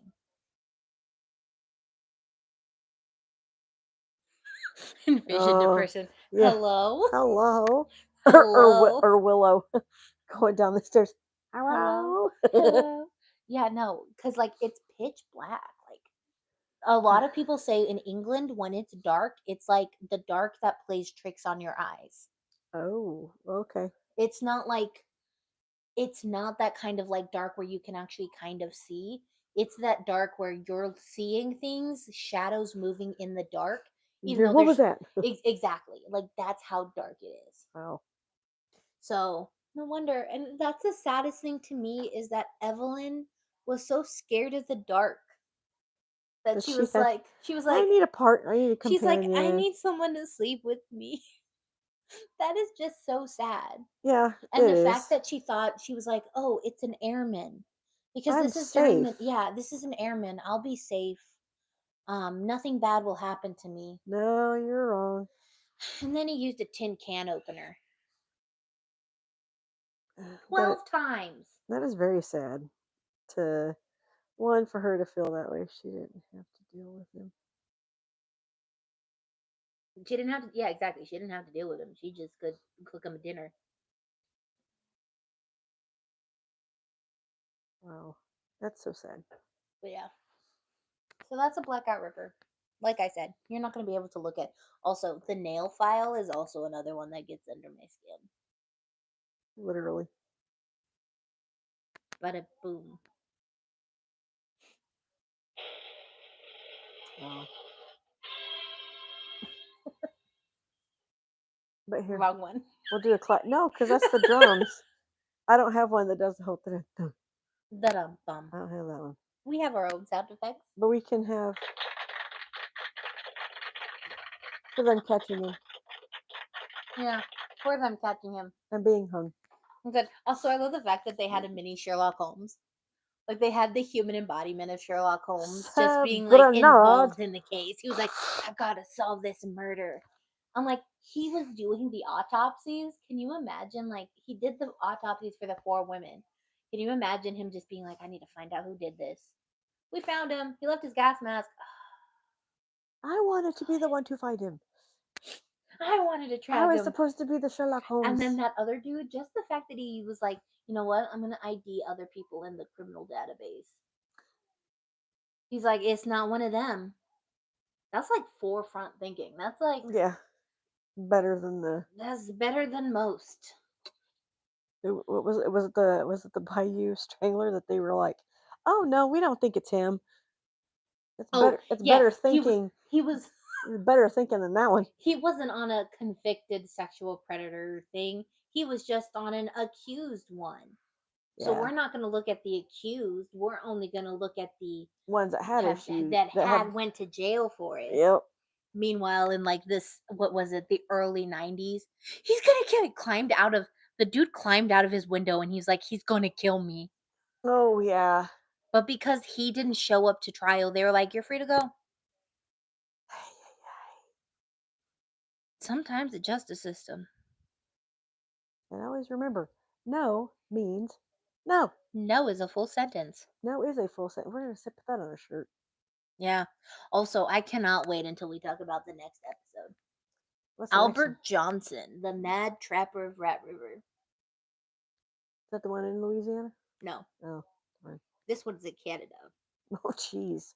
You're going way up north, eh? And it is in 1931. So Oh, we also get Great Depression vibes. all these ones that you're finding are like in the 30s. That's because of the 30s crimes are so fun. I think when did Fred and Rose West kill? I think Fred and Rose West killed during the 70s, so you'll get something a lot sooner.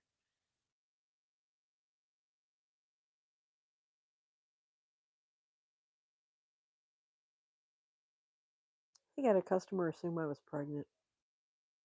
Because I Damn. went to walk across in front of the juice aisle and where the butter was. And I guess I had touched my stomach or rubbed it or something. And he Mhm. goes, he's like, women and children first. Women and children first? I'm like, what are you What accusing is me of? this? The Being a woman or a Titanic? child?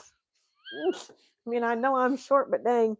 Not that short. Yeah, not that short. Fred West was a killer who killed between 1967 and 1987. 7. Wow. Yeah, and he killed 12 people. Oh, jeez. He and his wife killed 12 people.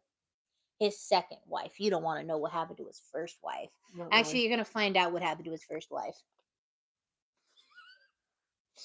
Stupid customers. I know, right? I know. Customers, damn. Oh, well, I hope everybody had a good weekend, though, too. Yeah. We're in the month of June. Pride Month. Pride Month. So we're also, I'm letting you know, after the Albert Johnson, the Mad Trapper of uh Canada. Rat River. I We're love gonna Canada. do the because we have Juneteenth falls on the 19th. Uh-huh. So we're gonna do a little bit about what Juneteenth is, and then we're gonna talk about the Tulsa massacre because the two are often put on the same day, kind of a memoriam of the Tulsa massacre, even though it didn't happen on June 19th. But it's kind of like a uh, Well, that's true. You so okay. So yes, I did hear about you moving to your house, which is good for you. I'm glad that's finally over and done. So going to hell in 6 months. I told him I was going to mention it because he brought it up. Now I'm going to. So he had this customer. He went to go over to Automotive, and I won't say the associate's name, but to cover one of the ladies over there for her Mm-hmm. break or something like that, or lunch. Mm-hmm. And customer came up to him, and correct me if I'm wrong at any time, Thomas. And some things were exchanged, like just verbiage, not like angry or whatever. Mm-hmm. They just were having a conversation. And the guy got upset with Thomas because he goes, "Well, where, he's trying to get his keys, trying to get his car." And he goes, "Where are my keys?" He goes, "Well, I got to go get that right now. Give me 1 second and I'll grab that for you." Thomas goes, "Can I get the paper? Because you have to verify that you're Yep. giving them the right ones, right?" Yeah. And the guy's, "Well, that's my car. I know those are my keys." And Thomas is like, "I understand it, but I still have to verify this. I'm going to give you the wrong keys." So the guy was a little perturbed. So then he goes to leave after Thomas gives him the keys, matches up the paper. He goes to leave and he can't open the door because he's pulling on it. Thomas is like, "Hold on a second," and I'll open the door.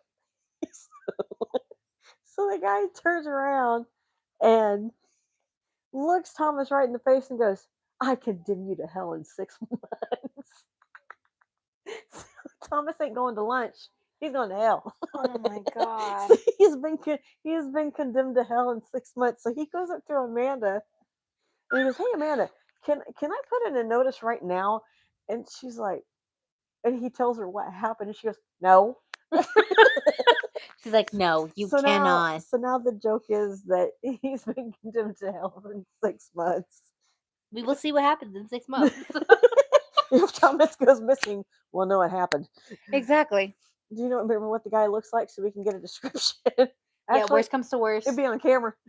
Oh, that's true. They could just pull up the camera from 6 months ago. Yeah, that's true too. Yeah, it's like a toaster oven outside. But yeah, he told me that. I was trying not to laugh, but that was too funny. Oh my goodness. And your favorite lady was in there today too. Oh no, not her. Yeah, she was asking somebody about socks. And I was like, "Do you not stay at home? Can you just stay at home?" Um, I I despise her. yeah. I always run. When I hear her, I run. I go the opposite way I wish I because could I run. know she is going to sit here. I know she's going to sit She'll here and keep you ask there me. for hours. I've had to literally be like, I gotta go open fitting rooms for other people because she will keep you there for ages. Hmm. She's trying. "Well, can you get this box of like pads or whatever it was for me?" Because she couldn't pick it up because she's on a breathing thing, right? So I was like, "All right." I was like, "Where do you want this?" So I put it down. And all day today, I had so many questions. I wanted to look at one of the managers and be like, "You get one more person to ask me the damn question." I'm gonna say, look it up on your phone." That's why she You know comes the to number one Walmart question because I we get? have to talk to her.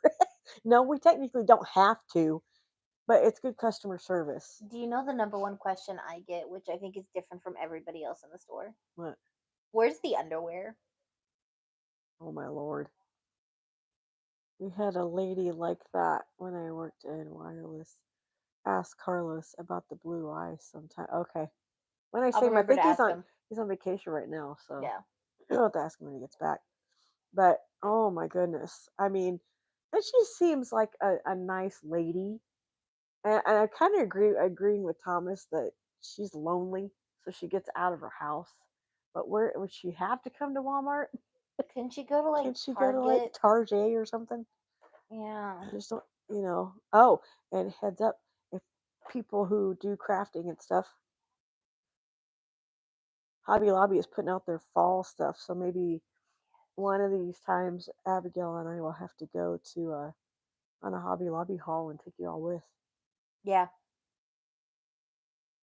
I was like being able to say I don't work here. That must be nice. Yeah, bragger. That must be nice. But no, we're also so after we do the whole Tulsa massacre thing, we're also going to talk about Stonewall because it's Pride Month. So we're going to talk about the beginning of Pride. And how they want to take the T out of the LGBTQ. Yeah, there has been talk about that amongst some people, Yep. which if you think that, that's real sad. The history, man, the history. Well, you have an iPhone. Come on. If you think they're wiretapping that phone, then what makes you think they're not doing it to the others? If your mind is set that way, you would not want to. Johnson, Riviera, Oh, and Zazu. Ooh. Zazu. Wait, is that the? Isn't that the? Oh, Stonewall, Stonewall. yeah. Okay. Marsha P. Johnson. I love her. She my favorite. The reason I'm saying Zazu is because I'm like thinking of something different. Okay, my bad. I think are you thinking of Zoot Suits?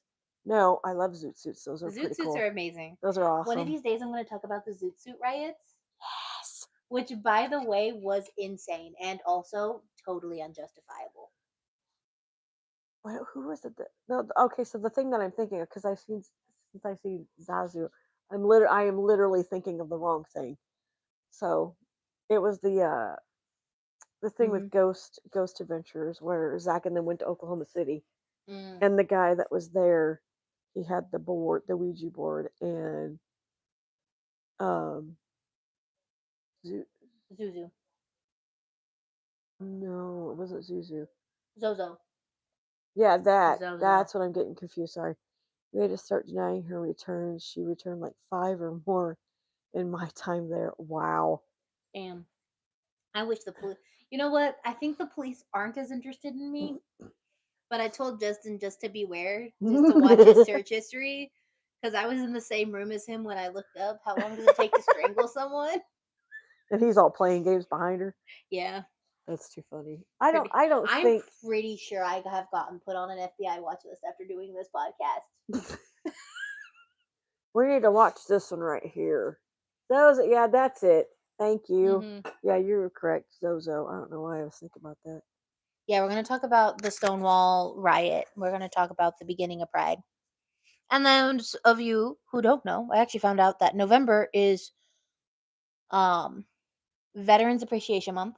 Okay. May is Military Appreciation Month, Right. Military Caregiver Month, Okay. and I think April is Military Children's Month. Oh wow, okay. I didn't know that. So all those months are because I always hear, well, the gays get the whole month of June, but the military doesn't get a month. Yes, they do, They get 3. Got it. and they get a couple of extra days Yeah, it's like come on. Don't start pinpointing and poking at somebody else because you think that they're getting all the fun and just because they have parades. Doesn't mean. because don't they still have Black History Month, Yeah, they still do Black History Month. which is February, correct? Yep. Okay. Then you got Spooky Month, Yeah, which is you have spooky season. I mean, what? We're in summerween right now. yeah, I know. Summer. Oh, I like that Summerween. Yeah, We can make shirts. Summerween. It is the celebration of Halloween. If you go to Hot Topic right now, they got shorts Hmm. that have ghosts and butterflies wings. Yeah, I know. It's adorable. That's hilarious. Summerween. What is it now? Bath and Body Works is actually sharing. You showed me. They They're showing released their their Halloween stuff. yeah, Hispanic month is like the middle of October to like the middle of November. Like it's not a month. It's It's a half of two partial months. month. So stupid. Come on now. I think it starts like September 16th to October. Is it October 1st or October 16th? Oh, Jared's birthday. Yeah. That's too. Yeah. Hmm. It's real fun. Starts on Independence Day. Ah, yeah. Why couldn't we get all of September though?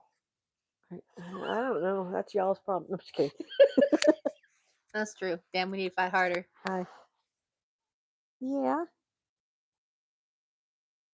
Hi. Back to school stuff, yeah, it's already coming in. Like, Not Cinco de Mayo. yeah, the actual Independence Day. Yeah. Cinco de Mayo is just What are a, you a doing? whitewashed version of our Independence Day. Our real Independence Day was September 16th. Oh well. I don't want to hear about back to school crap because you know Well, why? you know what? Back to school clothes are already coming in for apparel. I hate it. Hey Thomas, I allocate.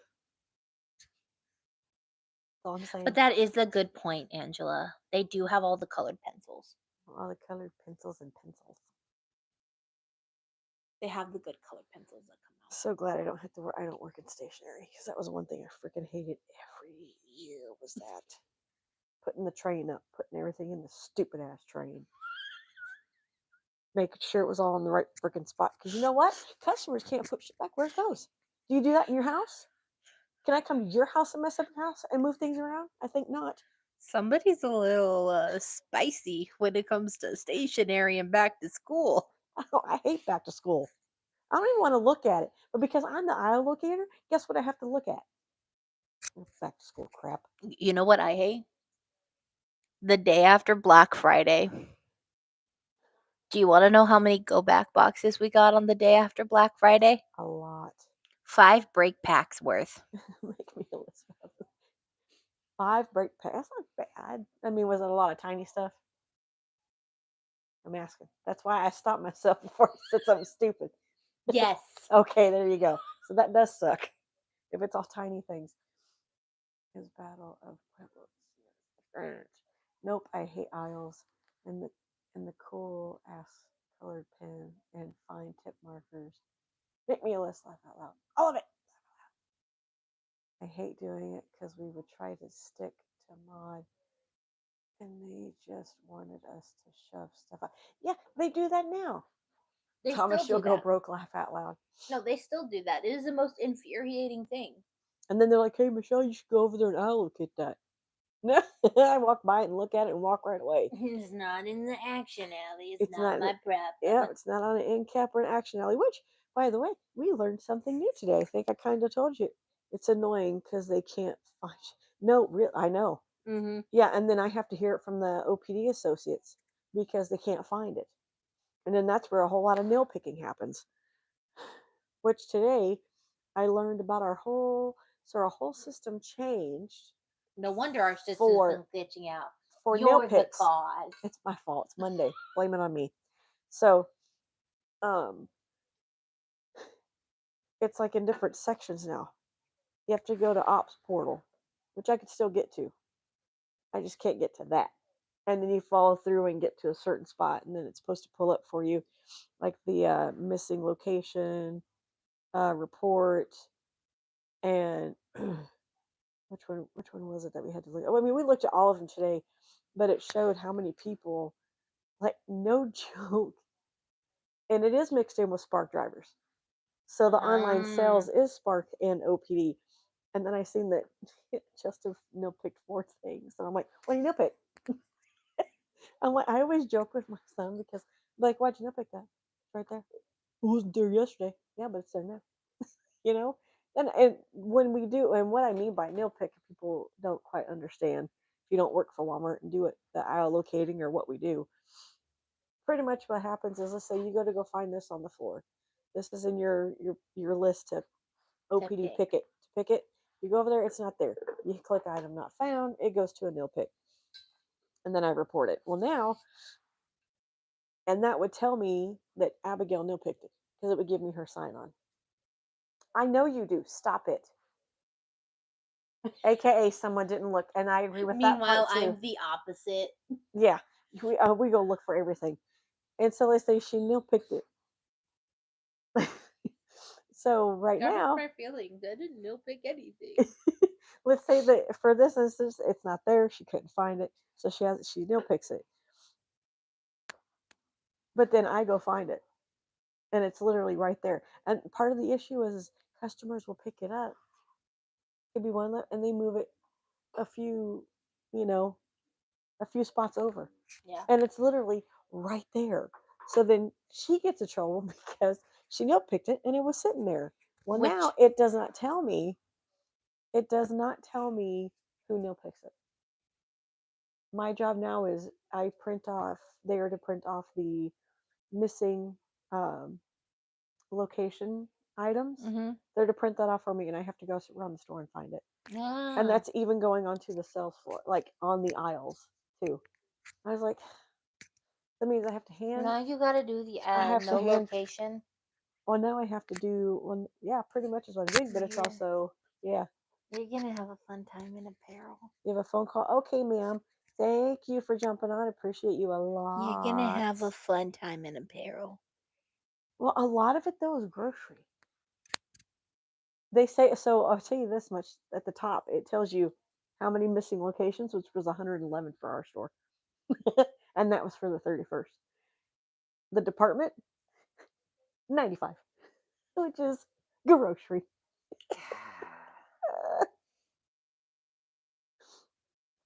And then what was the other thing?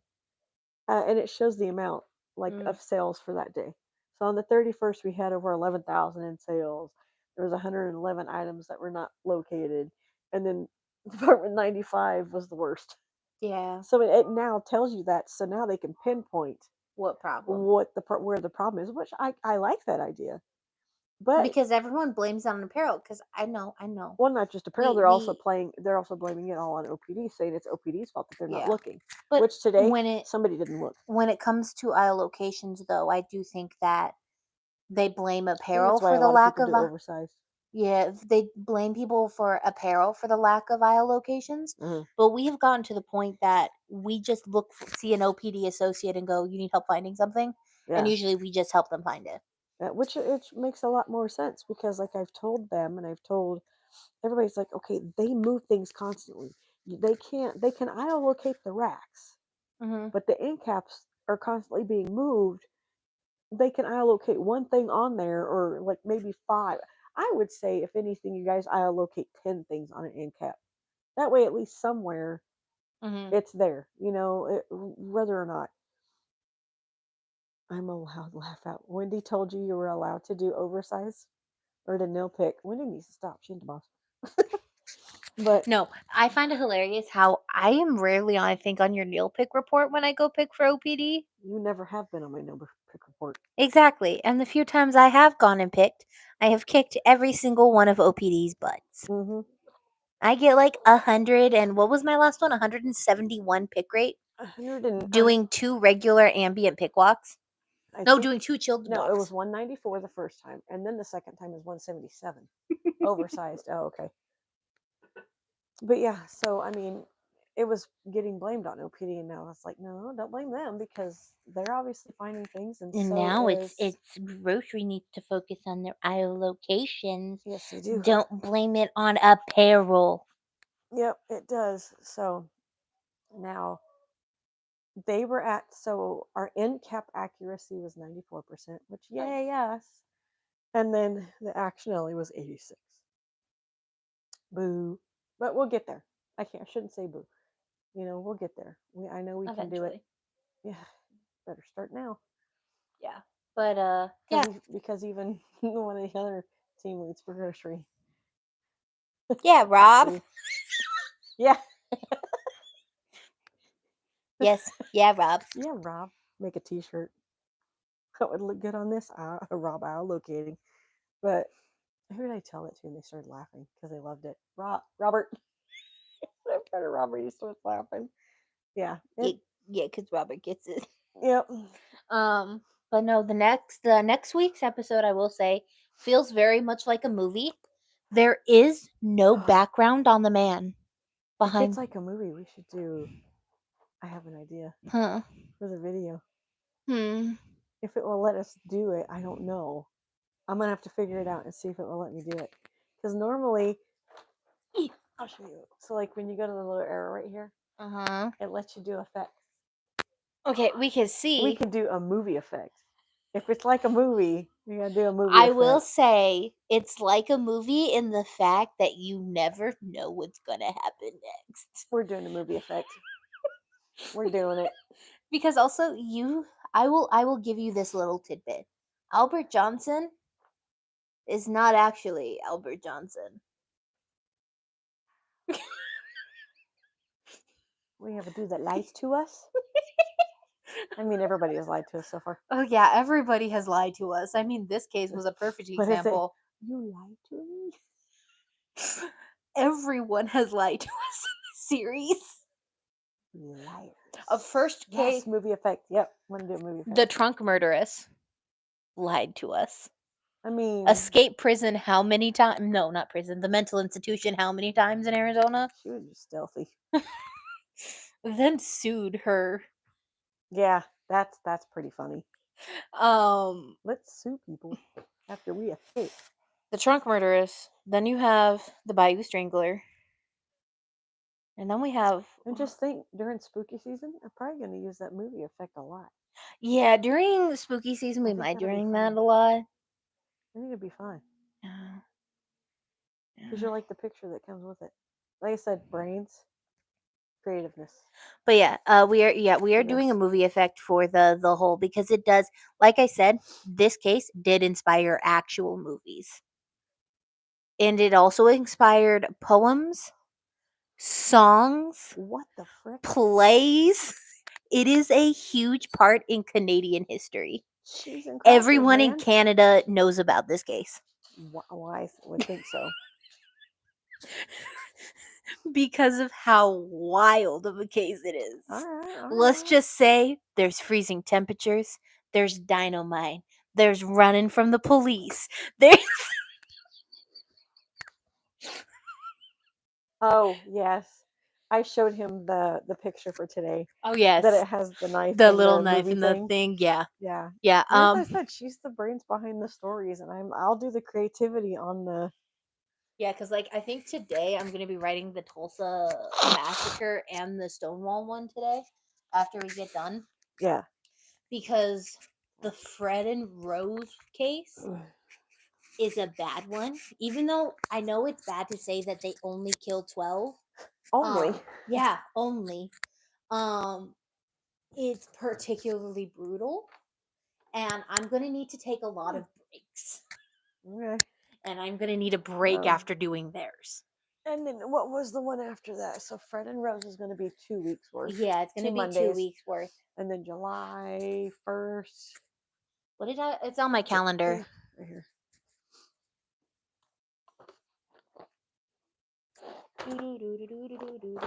We have Kidnapping of Barbara Jean. Yeah, the kidnapping of Barbara Jean, which is a fun one. And then I think the 14th was supposed to be Peter Bryan, but we're doing Disney because that's the week of the anniversary for Disney. Yes. So the 7th, The Kidnapping of Barbara Jean. The 14th is going to be Disney.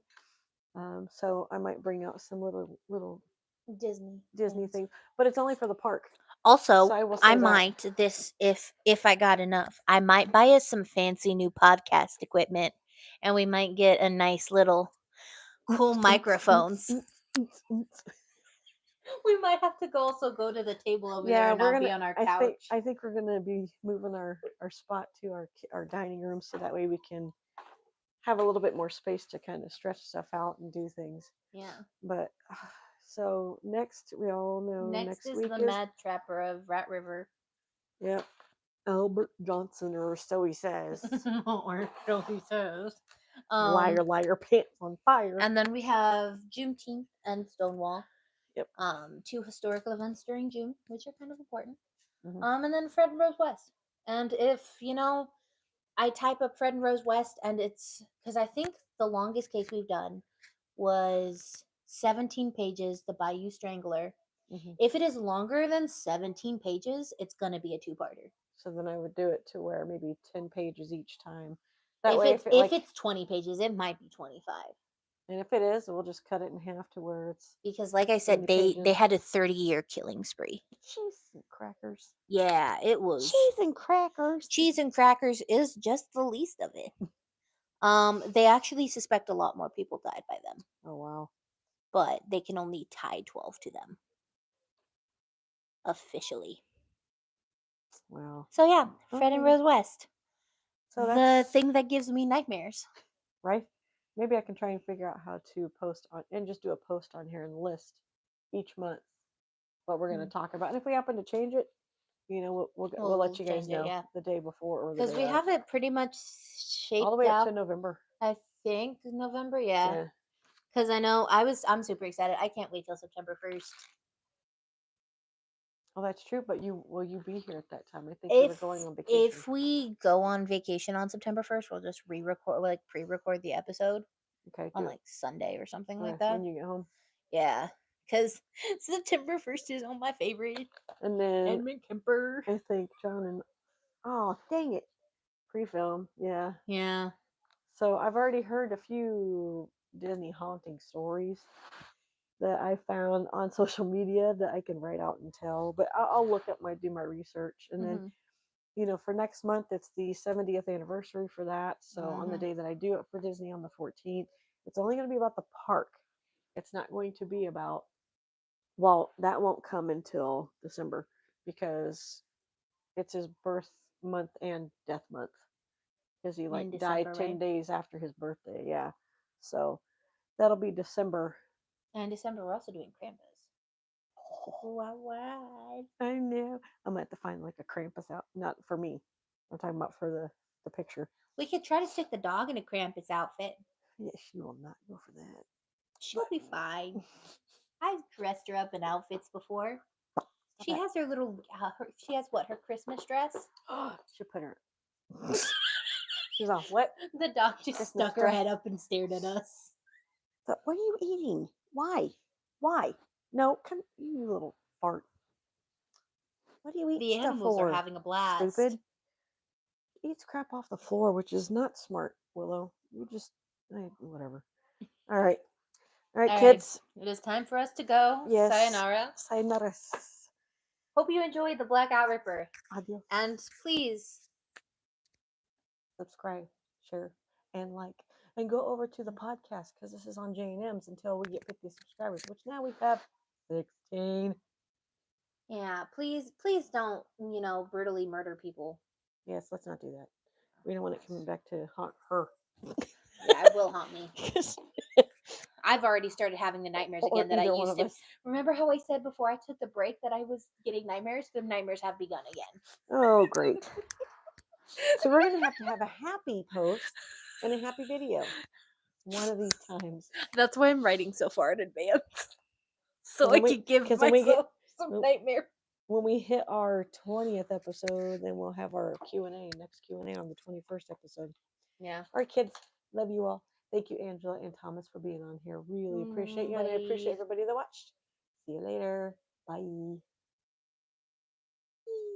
Maybe.